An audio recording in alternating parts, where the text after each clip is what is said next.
හරි මම ඇත්තරම මගේ පාසල හොරණ තක්ෂිණා මධ්‍ය විද්‍යාලය ඊට පස්සේ මම එනවා කැල්නිය විශ්වවිද්‍යාලයට ඊට පස්සේ අධ්‍යාපනික වශයෙන් මම දැන් Jayawardenepura post graduate institute of management මගේ MBA කරනවා ඒ අතරේ ඇතරම මම විශ්වවිද්‍යාලයෙන් අවුට් වුණාට පස්සේ මම වැඩ කරනවා කාලයක් බිස්නස් ඇනලිස්ට් කෙනෙක් විදිහට ඒ අතරේ තමයි අපි ජෙනරේෂන් ඇල්ෆා පටන් ගන්න.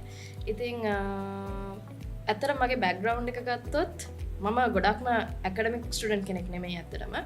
හැබැයි මම කැමති ගොඩක් දේවල් මිනිසුත් එක්ක කතා කරලා ඉගෙන ගන්න මම ගොඩක් කැමතියි and මම එක සබ්ජෙක්ට් එකකට ෆ්‍රේම් වෙන්න කැමති නැහැ ඇත්තටම. මම කැමති එක විදිහේ විවිධාකාර සබ්ජෙක්ට්ස් වල එක්ස්පර්ට්ස්ලත් එක්ක කතා කරන්න, ඒ දේවල් වලින් ඉගෙන ගන්න සහ ඒ දේවල් එකතු කරන්න.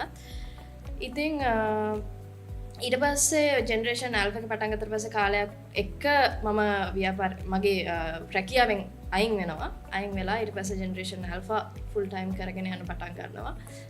එහෙම තමයි.